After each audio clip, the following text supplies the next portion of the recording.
Question लिख रहे हैं एफ वेक्टर लिया है जेड आई प्लस में एक्स जे माइनस में 3y स्क्वायर जेड की।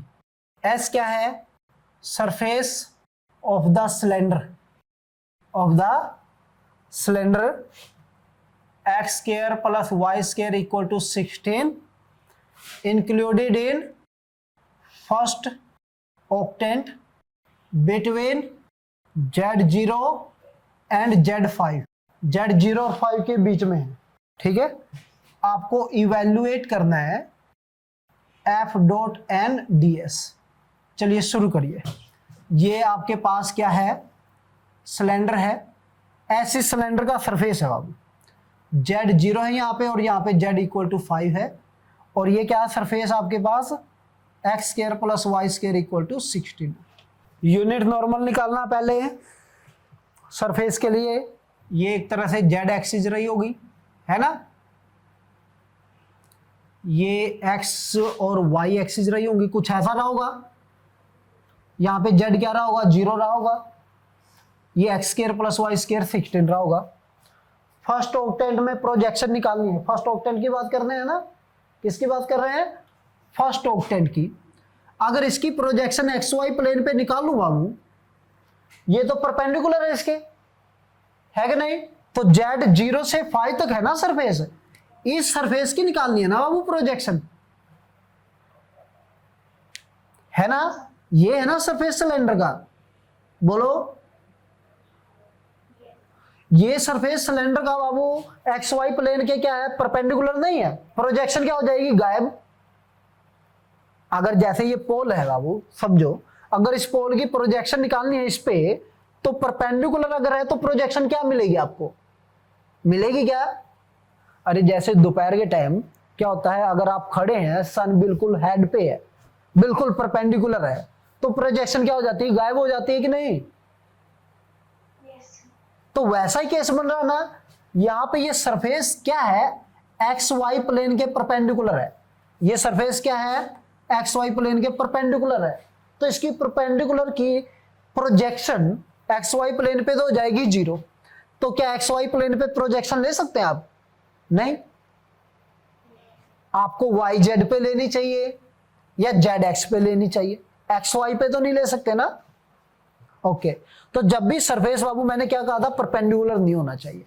क्या नहीं होना चाहिए?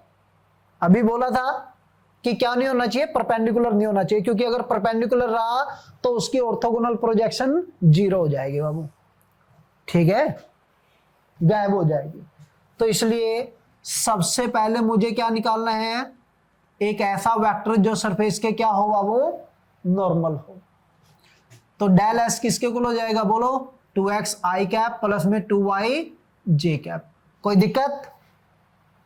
यूनिट नॉर्मल क्या हो जाएगा? 2x i 2y j divided by 2x square 2y square यानी कि 4y स्क्वायर हो गया। तो क्या बन गई है आपके पास? xi प्लस में yj, 4 कॉमन लेने के बाद आपके पास स्क्वायर रूट से बाद 2 से cancel out, X square plus Y square की वैल्यू क्या है बाबू? ठीक है, 16 है।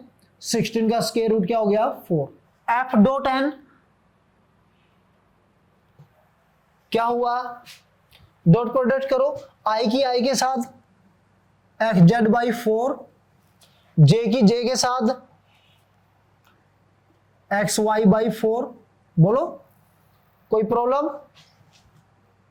यानी कि एक्स जेड प्लस में एक्स वाई बाई 4। के यहां पे है ही नहीं, 0 और कोफिशिएंट करके लिख लो। 0 प्लस में के प्लस में 0 के, 0 की मल्टीप्लाई इसके साथ हुई 0 हो गया।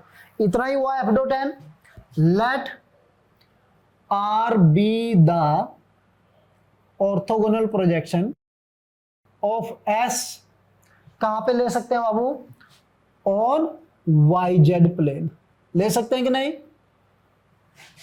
As S is perpendicular to X Y plane, we can't take orthogonal projection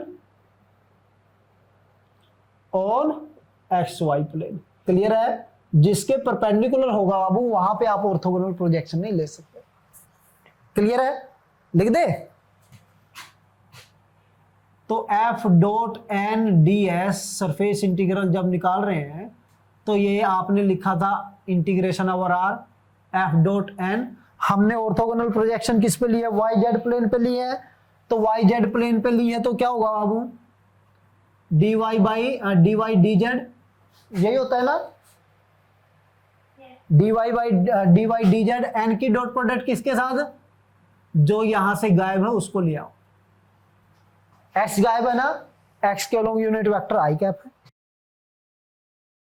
इसकी वैल्यू रखो एक्स जेड प्लस में X Y by 4 D Y D Z, और ये एन डॉट आई, एन की डॉट प्रोडक्ट आई के साथ करेंगे x by 4। क्या एक्स बाई 4 कैंसिल आउट नहीं हो रहा? पूरे से हो रहा है क्या? अरे एक्स कॉमन ले लो, एक्स बाई 4 कैंसिल आउट हो गए, जेड प्लस में Y D Y D Z. बस आपको देखना है, ठीक है, कि कहां से कहां चीजें वेरी हो रही है। जेड कहां से कहां वेरी कर रहा बाबू? 0 से लेके 5 तक। और वाई कहां से कहां तक?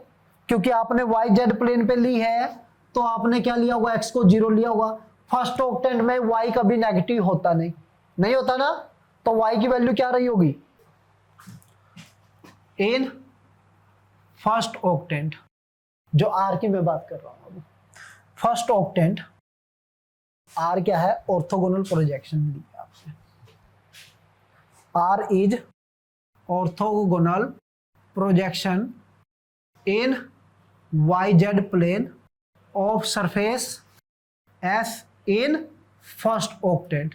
जो फर्स्ट ऑक्टेंट में सरफेस है उसके लिए आपने वाई जेड में प्रोजेक्शन। तो R is bounded by, R किससे बाउंडेड होगा बाबू? R is bounded by y axis, z axis, ठीक है, जेड 0 to 5, और यहां पे आप केवल x को 0 रख दो, क्योंकि आप वाई जेड प्लेन में प्रोजेक्शन निकाल रहे हैं तो x जो हो जाएगा 0 and y square equal to 16। This implies y की वैल्यू क्या होगी बाबू? 4, ठीक है, y बिटवीन 0 to 4। ये x एक्सिस, ये y एक्सिस, ये z। तो क्या होगा बाबू? z वेरी करेगा 0 से 5, y की वैल्यू 0 से लेके 4 तक, z प्लस में y D Y D Z. पहले आप y के रिस्पेक्ट में करिए, y के रिस्पेक्ट में करूंगा तो ये जेड वाई प्लस में वाई स्क्वायर बाई 2। कोई दिक्कत है क्या? 0 से लेके 4 तक रखिए। 4 रखूंगा तो ये 4z प्लस में 4 का स्क्वायर 16/2 8, और 0 रखूंगा तो 0 हो गया बाबू। इसका इंटीग्रेशन क्या हो गया? 4z का 4z स्क्वायर बाई 2 यानी कि 2z स्क्वायर प्लस में 8z, और z की वैल्यू आपके पास 0 से लेके 5 तक, और ये हो गया 25 इंटू 2 50 प्लस में 40 90 हो गया। इस तरह से करेंगे।